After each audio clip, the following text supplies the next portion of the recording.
오늘 하나님의 말씀은 사도행전 25장 1절에서 12절까지 있는 말씀입니다. 다 찾으신 줄 알고 사도행전 25장 1절부터 12절까지 제가 봉독을 해드립니다. 베스도가 부임한 지 3일 후에 가이사랴에서 예루살렘으로 올라가니 대제사장들과 유대인 중 높은 사람들이 바울을 고소할세 베스도의 호의로 바울을 예루살렘으로 옮기기를 청하니 이는 길에 매복하였다가 그를 죽이고자 함이더라. 베스도가 대답하여 바울이 가이사랴에 구류된 것과 자기도 멀지 않아 떠나갈 것을 말하고 또 이르되 너희 중 유력한 자들은 나와 함께 내려가서 그 사람에게 만일 옳지 아니한 일이 있거든 고발하라 하니라. 베스도가 그들 가운데서 8일 혹은 10일을 지낸 후 가이사랴로 내려가서 이튿날 재판 자리에 앉고 바울을 데려오라 명하니 그가 나오매 예루살렘에서 내려온 유대인들이 둘러서서 여러 가지 중대한 사건으로 고발하되 능히 증거를 대지 못한지라. 바울이 변명하여 이르되 유대인의 율법이나 성전이나 가이사에게나 내가 도무지 죄를 범하지 아니하였노라 하니 베스도가 유대인의 마음을 얻고자 하여 바울더러 묻되 내가 예루살렘에 올라가서 이 사건에 대하여 내 앞에서 신문을 받으려느냐? 바울이 이르되 내가 가이사의 재판 자리 앞에 섰으니 마땅히 거기서 신문을 받을 것이라. 당신도 잘 아시는 바와 같이 내가 유대인들에게 불의를 행한 일이 없나이다. 만일 내가 불의를 행하여 무슨 죽을 죄를 지었으면 죽기를 사양하지 아니할 것이나 만일 이 사람들이 나를 고발하는 것이 다 사실이 아니면 아무도 나를 그들에게 내줄 수 없나이다. 내가 가이사께 상소하노라 한데 베스도가 배석자들과 상의하고 이르되 내가 가이사에게 상소하였으니 가이사에게 갈 것이니라 하니라. 아멘. 자, 오늘은 은혜의 끈이라는 제목으로 여러분들에게 말씀을 증거하려고 합니다. 자, 오늘 제가 여러분들에게 읽어드린 그 말씀의 내용은 이런 거예요. 벨릭스라는 사람이 이제 총독 자리에서 물러나고 새로운 총독으로 베스도라는 사람이 부임을 해왔습니다. 자, 그런데 유대인들이 바울을 고소합니다. 다시 고소하는 거예요. 벨릭스가 있을 때도 고소했고 새로운 총독인 베스도가 왔을 때도 다시 고소를 하는 겁니다. 여기서 이 바울이 자신을 무죄임을 변론하면서 가이사 로마의 황자에게 상소하는 것이 본문의 내용이죠. 지금 바울은 이 사도 바울은 원래 예수님을 믿는 사람들을 찾아 죽이는 사람이었어요. 그런데 예수님을 만나고 변화되었죠. 그래서 예수님을 증거하는 자가 됐습니다. 근데 이제 바울이 유대인들에게 고소를 당해요. 그래가지고 아무 증거도 아무 죄도 없는데 지금 재판을 받고 있는 겁니다. 새로 부임한 총독에게 다시 고소를 하고 부임한 지 3일 만에 이 베스도가 예루살렘에 올라오죠. 그리고 8일에서 10일 후에 가이사랴로 가서 재판을 하게 되는데 바울이 다시 죄가 없는 것이 드러났어요. 자, 그럼 풀어줘야 되잖아요. 근데 이 베스도라는 사람이 지금 누구를 두려워하고 있었냐면 유대인들을 두려워하고 있었어요. 그들의 마음을 얻기 위해서 판결을 내리지 못하고 가이사에게 항소한 황제에 가서 내가 재판을 다시 받겠다 항소한 그 바울을 황제에게 보낸다는 것이 이제 읽어드린 말씀의 내용입니다. 자, 여기서 우리가 주목해 봐야 될 게 뭐냐면 이 바울의 마음이죠. 본문에는 자세하게 적혀 있지 않지만 우리가 말투로 봐서 이 바울이 어떤 마음을 어떤 심정을 가졌는지 짐작해 볼 수 있어요. 첫째로 답답했을 거예요. 2년 동안이나 3번의 재판을 받았는데 다 무죄였어요. 근데 바울을 재판한 재판관들마다 무죄라는 시원한 판결을 내리지 못합니다. 이유는 유대인들이 바울을 고소했는데 그 유대인들의 마음을 얻기 위해서 못한 거예요. 두 번째는 짜증났을 거예요. 계속 고발하고 재판대 앞에 서지만 증거가 없어요. 7절에 보니까 그가 나오매 예루살렘에서 내려온 유대인들이 둘러서서 여러 가지 중대한 사건으로 고발하되 능히 증거를 대지 못한지라. 그러니까 여기서뿐만 아니라 모든 재판에서 다 그렇습니다. 유대인들과 제사장들이 거짓 증인까지 동원해서 바울을 고발하지만 증거를 대지 못해요. 확실한 증거가 없는 겁니다. 마지막으로 굉장히 힘들었을 거예요. 우리나라도 어떤 소송이 들어가면 짧게는 1년에서 2년, 길게는 4년에서 5년까지도 가는데 2년 동안이나 재판을 받으면서 많이 지쳤을 겁니다. 누구 하나 자신의 편이 없어요. 자기를 변호해주는 변호사도 없습니다. 이것뿐입니까? 바울은 죽을 뻔했어요. 오늘 3절에 보니까 베스도의 호의로 바울을 예루살렘으로 옮기기를 청하니, 왜 청하냐면 이는 재판해도 안 되니까 길에서 사람들을 매복했다가 이 바울을 죽이고자 함이었다. 대제사장들과 유대인들 중에 높은 사람들이 베스도에게 바울을 예루살렘으로 압송해서 예루살렘으로 데려가서 재판을 하자고 청했습니다. 근데 그거는 재판을 하기 위해서 가는 게 아니라 바울을 중간에 죽이려고 제안을 한 것이죠. 하지만 총독이 그 요구를 들어주지 않아서 바울이 목숨을 건져요. 자, 중요한 건 왜 바울이 이러한 위협적인 상황 속에서도 죽지도 않고 형벌을 받지도 않고 그렇다고 무죄로 풀려나지도 않고 계속 이 일이 반복되고 있는 걸까? 바울은 지금 예수님을, 하나님을 전하는 사도입니다. 그러면 전능하신 하나님이 이 바울을 구원해 줘야 되는 거 아니에요? 하나님의 일을 하는데, 하나님을 전하고 있는데 구원해 줘야지 왜 자꾸 죄인으로 잡혀있게 하면서 재판을 받아도 증거도 없고 죄도 없고, 그런데 왜 풀려나지도 않고 계속 이런 일들이 2년 넘게 반복이 되고 있냐는 거죠. 이유는 하나님이 바울에게 맡긴 사명 때문이었어요. 바울의 사명이 뭡니까? 하나님이 그러죠. 너는 로마까지 가서 이 복음을 전해야 된다는 거예요. 바울의 사명이 그거였어요. 로마에 가서 복음을 전해서 이 로마를 변화시키는 것이 바울의 사명이었어요. 그러니까 지금 그것 때문에 바울을 로마에 보내기 위해서, 황제 앞에 서게 하기 위해서, 황제에게 복음을 전하게 하기 위해서 계속적으로 하나님은 죄도 없는데, 증거도 없는데, 풀려나지도 않고 죄수로서 재판을 계속 받는 일들이 반복되게 만들고 있다는 거죠. 사람의 생각으로는 절대 할 수 없는 일입니다. 사람의 힘으로 되어지지 않아요. 아무리 유능한 판사라도, 아무리 유능한 변호사라도 이렇게 할 수 없습니다. 언젠가는 끝나게 돼 있어요. 근데 바울은 로마 가기까지, 황제 앞에 서기까지 이 일들이 계속 반복이 되어진다는 거죠. 이건 하나님의 능력이고 은혜였습니다. 다시 말해서 하나님은 바울을 붙들고 계셨어요. 뭘로? 은혜의 끈으로. 이 은혜의 끈으로 붙으셔서 죽음에도 이르지 않고, 그렇다고 무죄로 풀려나지도 않고 로마에 가야만 그 일이 끝나도록 하나님은 그렇게 은혜의 끈으로 바울을 붙들고 계셨어요. 그런데 여러분, 우리 인간의 생각으로 좀 이해가 되지 않지 않아요? 만약 정말 능력이 많으시고 은혜가 풍성한 하나님이시라면 바울을 무죄로 풀려나게 하셔서 고통도 받지 않고 당당하게 많은 사람들에게 도움과 위로와 협조 속에 로마에 가게 할 수도 있었을 텐데, 당당하게 두 발로 걸어서 로마에 들어가서 복음을 전하게 하실 수 있었을 텐데 왜 은혜의 끈을 통해 이러지도 저러지도 못하게 하셨을까? 이사야서 55장 8절에서 9절에 보면 이런 말씀이 있어요. 이는 내 생각이 너희 생각과 다르며 내 길은 너희 길과 다름이니라.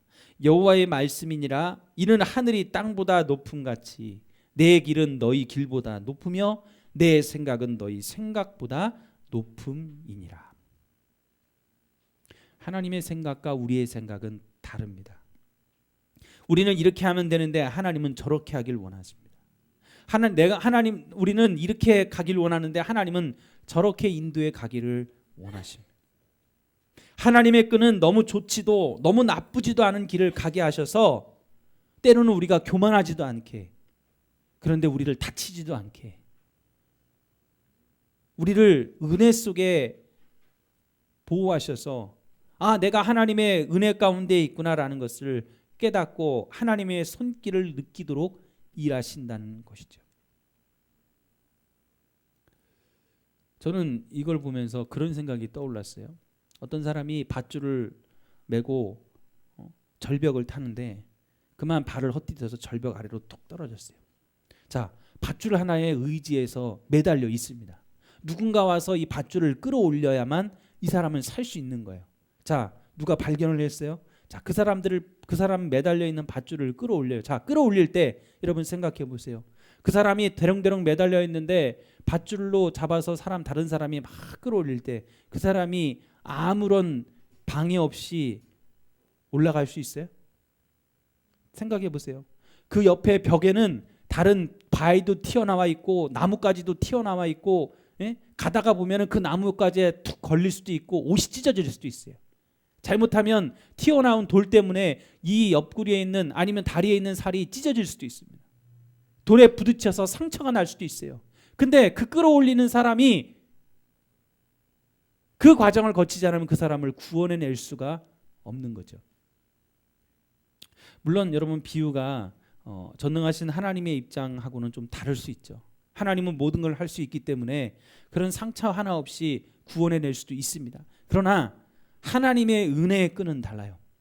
이 세상 속에서 우리를 이끌어가신 하나님의 은혜의 끈은 이 절벽 아래 매달려 있는 사람을 끌어올릴 때 올라가면서 여러 가지 것에 부딪히고 상처나고 어려움을 당하는 것처럼 물론 구원해내지만, 물론 하나님의 은혜의 끈으로 하나님 목적지에 도달하게 하시지만 이 세상 살아가면서 상처 하나 없이 우리가 신앙생활을 할 수는 없다는 거예요.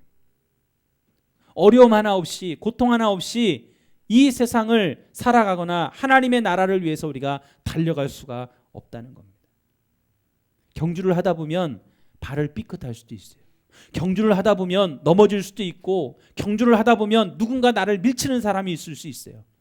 하나님의 나라를 향해서 달려갈 때, 신앙생활을 할 때 내가 달려가다 보면 마귀가 우리를 가만 놔두지 않을 수도 있습니다. 하지만 여러분들이 기억해야 될 것은 내가 하나님의 나라를 바라보고 믿음으로 달려갈 때 하나님은 은혜의 끈으로 나를 붙들고 계시다는 사실이에요. 오늘 바울이 그랬습니다. 하나님의 은혜의 끈에 붙들려 있었어요. 하나님은 바울에게 주신 그 사명이 맞춰지기까지 바울을 죽게 하지 않았습니다. 난파된 배에서도 바울을 살려내셨고, 매복해서 죽이려고 하는 사람들 틈에서도 바울을 건져내셨어요. 하나님의 은혜의 끈은 그 사람에게 주어진 사명이 맞춰질 때까지 절대로 그 끈을 벗어나지 않도록 만드신다는 거예요. 사랑하는 성도 여러분, 오늘 우리가 이 은혜의 끈에 붙들려 있어야 됩니다. 그래야 이쪽 저쪽으로 치우치지 않고 하나님의 일을 감당할 수 있어요. 근데 많은 사람들은 은혜의 끈에 붙들려 있으려고 하지 않아요. 왜? 그 은혜의 끈에 붙들려 있으면 때로는 환난이 닥치고 고통이 오거든요.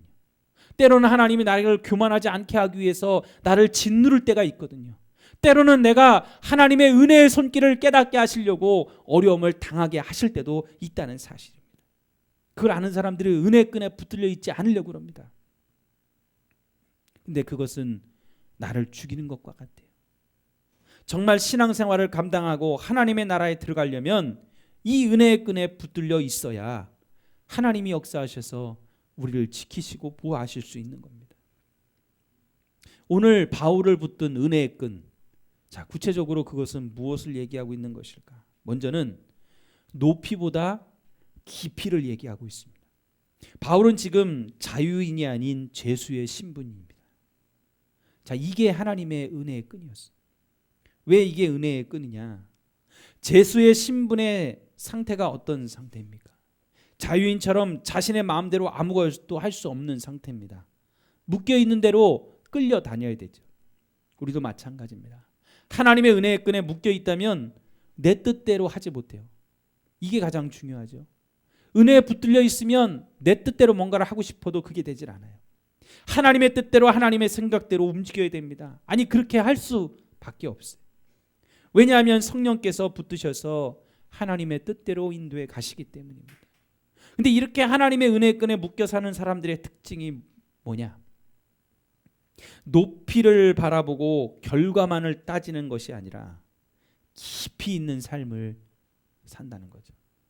쉽게 말해 인생이 뭐가 됐다, 뭐를 성취했다, 목표를 중요시 여기는 게 아니라 지금 살고 있는 살아온 과정을 중요하게 여기며 산다는 거예요. 어떤 목사님이 이런 얘기를 했어요. 어떤 사람을 바라볼 때 그 사람이 지금 있는 위치의 높이보다 올라온, 헤쳐온 깊이를 봐야 된다 그랬습니다. 일리는 얘기입니다. 성도가 하나님의 은혜의 끈에 묶여 있다는 것은 깊이 있는 삶을 살아야 되는 것을 말합니다. 성도는 과정을 중요하게 여기는 사람이에요. 어떻게 살아왔는가? 지금 어떻게 살아가고 있는가? 물론 높은 위치에 있는 사람을 하나님께서 사용하시지 않는다는 말이 아닙니다. 또 그 사람들이 다 헛된 사람들이라고 얘기하는 게 아니에요. 제가 말하는 높은 곳 위에서 은혜의 끈으로 묶여있지 않는 삶보다 은혜의 끈에 묶여 깊이를 가지고 살아가는 삶이, 그런 사람이 하나님의 뜻대로 더 잘 살아갈 수가 있다는 얘기입니다. 영국을 여행하던 사람이 해안 지방을 지나던 중에 많은 갈매기가 백사장에 죽어 있는 것을 보았습니다. 그래서 죽은 갈매기를 치우고 있던 인부에게 다가가서 도대체 이 갈매기들이 왜 죽었는지 이유를 물어봤어요. 그랬더니 인부가 그렇게 대답을 합니다. 이곳에는 여행객들이 많이 옵니다. 여행객들은 갈매기들에게 먹이를 던져주지요. 갈매기들은 과자, 사탕 등 여러 가지의 맛있는 것들을 받아 먹습니다. 사실 이런 음식은 갈매기들에게 해로운 것입니다. 그런데 놀라운 것은 갈매기들이 과자나 사탕 등을 받아 먹다 보면 더 좋은 자연의 먹이에 대한 식욕을 잃어버리게 된다는 겁니다. 철이 지나고 여행객들의 발길이 끊어지면 바닷속에 자연의 먹이가 많이 있음에도 불구하고 갈매기들은 굶어 죽는 것입니다. 여러분, 갈매기는 저 야성에서, 세상에서 살아가는 새입니다. 근데 그 야성이라는 깊이가 없이 당장 눈앞에 보이는 여행객들이 던져주는 먹이를 받아 먹으면 그때는 살 수 있지만 그 여행객들이 사라지면 죽는 겁니다. 야성을 잃어버리는 거죠. 바울이 하나님의 은혜의 끈에 묶여 있는 사람이었습니다. 그래서 하나님의 뜻대로 살기도 했지만 무엇보다 하나님의 사명을 이룰 수 있도록 모든 상황을 준비시켜 주시고 헤아려는 사람들로부터 지켜주셨습니다. 깊이 있는 삶이었죠. 그런데 중요한 게 뭐냐면 하나님은 그 은혜의 끈을 붙들고 계셨지 바울을 탄탄대로처럼 무슨 방어막을 만들어 놓고 사람들이 접근하지 못하도록 보호막을 쳐놓은 게 아니라는 거예요. 때로는 바울이 채찍도 맞았고 때로는 바울이 돌더짐을 당해서 죽을 뻔한 위험도 있었고 때로는 바울이 깊은 옥에 갇히기도 했습니다.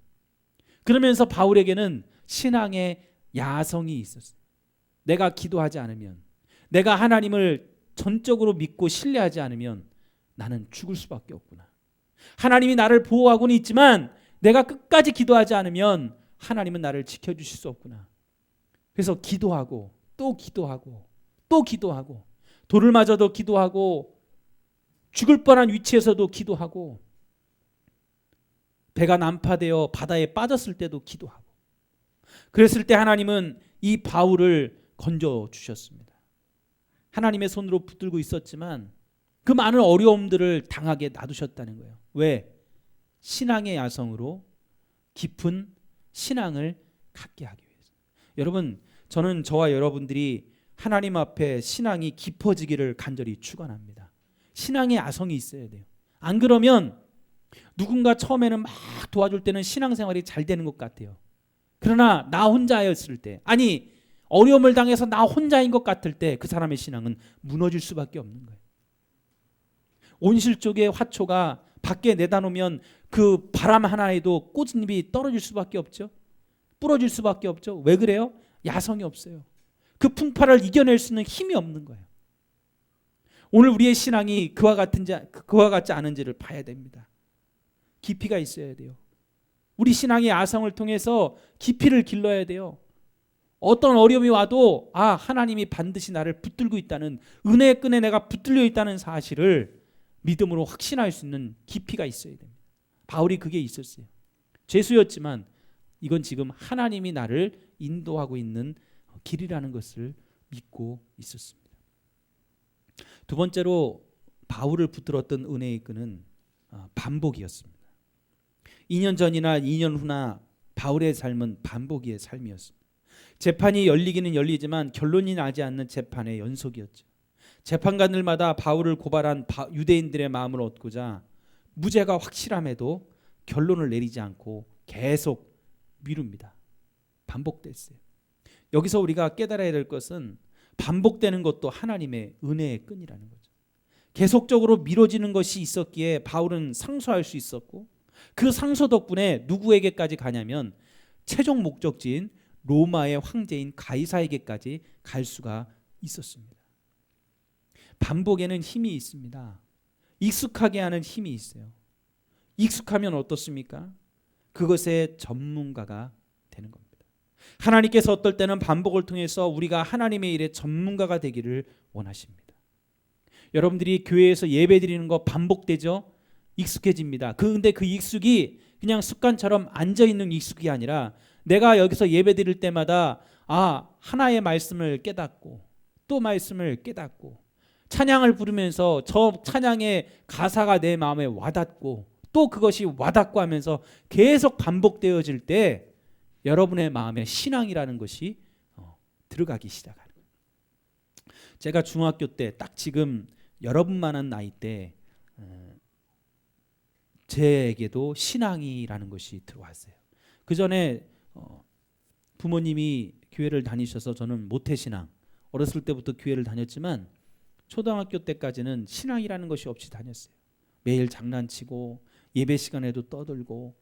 근데 이 중학교 올라가면서 계속 되어지는 반복의 그 예배 생활 속에서 하나님의 말씀이 하나씩 깨달아지는 반복, 찬양이 내 귀에 들리는 반복, 기도가 내 입술에서 한마디씩 나오는 반복의 그 모습이 이어지다가 내 안에 신앙이 자리 잡게 되었다는 거죠. 오늘 바울에게도 미뤄지는 반복을 통해 로마까지 복음을 증거하는 복음 전도자로서의 전문가가 되게 하셨습니다. 천부장에게 복음을 전거, 베스도라는 총독에게 복음을 전하고, 심지어는 가이사라라는 황제에게까지 복음을 전하게 됐죠. 나중에 어떻게 됐어요? 이 바울이 전한, 로마에 전한 복음 때문에 로마가 나중에 기독교 국가가 되죠. 313년에 콘스탄티노플 대제가 이 나라의 국교를 갖다가 기독교로 공인해 버리죠. 로마의 국교는, 로마의 종교는 기독교가 되었습니다. 그래서 신성 로마 제국, 로마는 기독교 국가가 되었습니다. 복음으로 그 로마를 변화시킨 겁니다. 오늘 우리도 마찬가지입니다. 만약 하나님의 일에 충실히 감당함이 있어 긍정적인 것이나 부정적인 것이 계속적으로 반복되어진다면 우리 신앙생활과 우리의 삶을 돌아봐야 됩니다. 하나님이 지금 내게 무엇을 원하시는지를 생각해 봐야 됩니다. 긍정적인 것이든 부정적인 것이든 반복되어진다면 나를 지금 어디론가 이끌어가고 있다는 것을 깨달아야 됩니다. 은혜의 끈이 나를 붙들고 있는 거예요. 그 은혜의 끈에 여러분 붙들려 주셔서 내 생각과 다른 곳으로 혹시 여러분 가게 되더라도 여러분의 삶에 하나님이 이끌고 있다는 그 사실을 확신하고 오늘 바울처럼 하나님을 의지함으로 결국에 여러분 한 사람 한 사람에게 맡겨진 하나님의 사명을 이루어내는 저와 여러분들이 되기를 간절히 축원합니다. 기도하시겠습니다.